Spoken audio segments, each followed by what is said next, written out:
In a quiet village nestled at the foot of the world's tallest mountain, known as Mount Etheria, lived a young woman named Elara. The mountain loomed over the village like a silent guardian, its peak eternally shrouded in clouds, whispered to touch the heavens themselves. Legend said that those who reached the summit would find unbreakable strength, clarity of purpose, and a life transformed forever. But no one from the village had ever tried. The climb was treacherous: steep cliffs, blinding storms, freezing nights, and paths that vanished into thin air. It was a journey for the foolish or the unbreakable. Elara was not born a hero. She was an orphan, raised by her grandmother in a small cottage. Her days were filled with mundane chores: tending the garden, fetching water, mending clothes.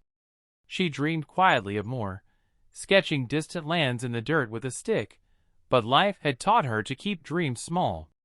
"The world is hard enough without chasing shadows," her grandmother would say. Then tragedy struck. A fierce storm ravaged the village one winter night. Floods swept away homes, including theirs.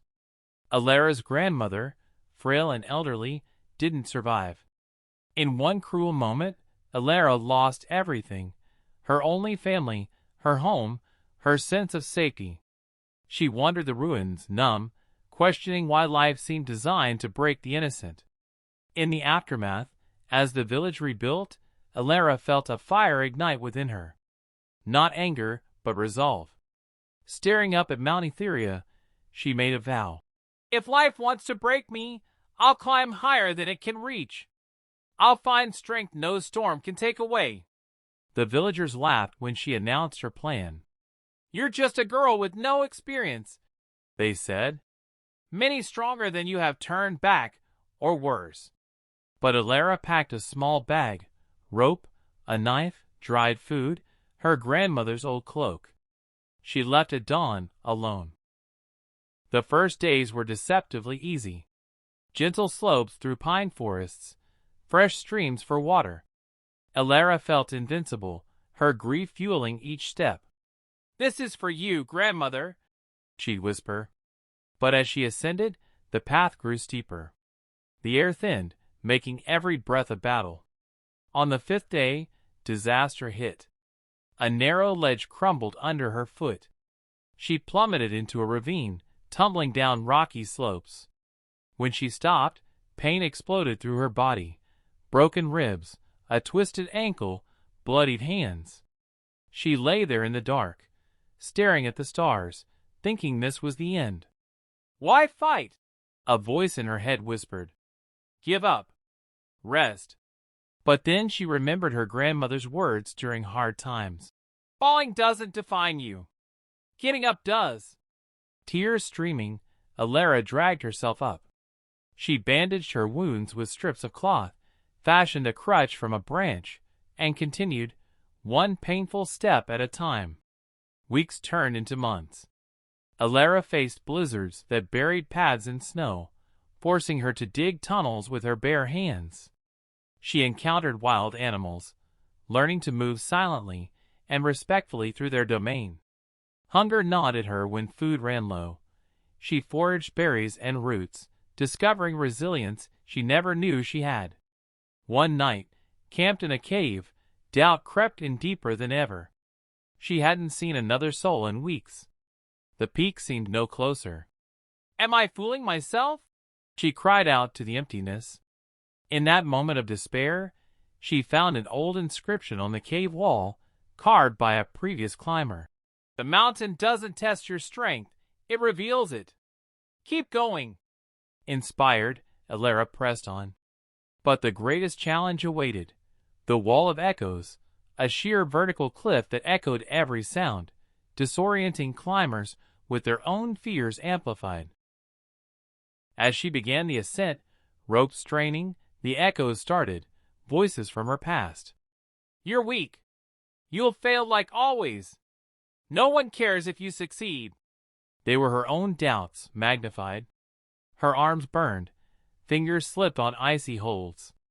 Halfway up, she hung there exhausted, ready to let go. Then something shifted. she realized these echoes weren't truth.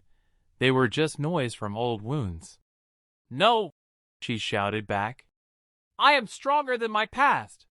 With renewed fury, she climbed, silencing the voices one grip at a time.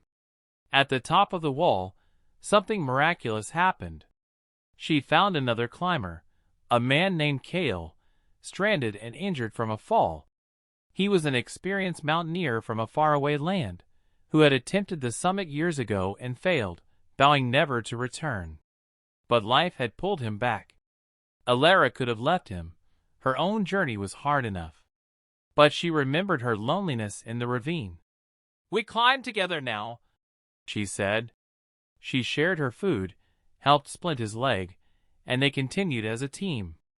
Kale taught her advanced techniques, how to read the weather, navigate crevasses.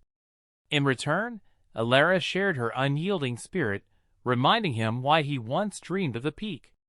Their bond grew, not romance, but profound friendship forged in adversity.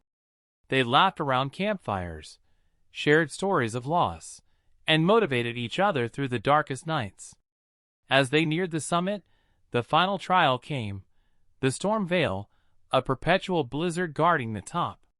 Visibility zero, winds howling like demons. Many turned back here.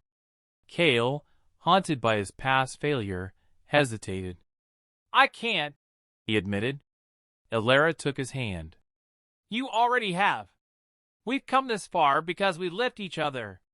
One more step, for all we've lost, for all we can become." Together, linked by rope, they pushed through. Hour after hour, battling the gale. Frostbite nipped at their skin, but their shared determination burned brighter. Then, suddenly, the storm broke. They emerged into sunlight. The peak, clear skies, the world sprawling endlessly below. Elara fell to her knees, not from exhaustion, but awe. She had transformed, like a caterpillar breaking free. From the summit, Elara saw her village tiny in the distance.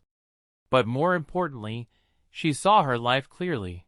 The pain that broke her had reshaped her into someone unbreakable. She wasn't the same orphan who left. She was a warrior of the soul. Kale stood beside her, tears in his eyes. "You saved me," he said.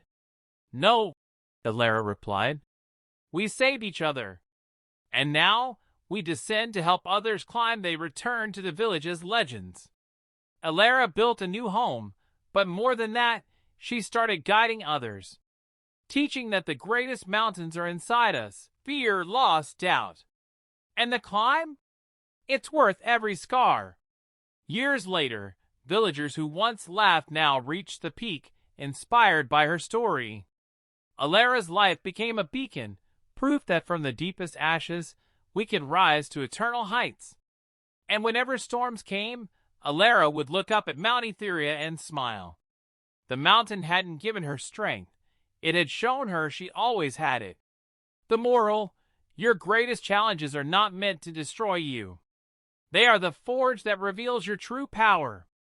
Fall 7 times, rise 8. Help others on their climb, for true victory is shared. And remember, the view from the top, the life of purpose, resilience, and joy, is waiting for you. Start your climb today.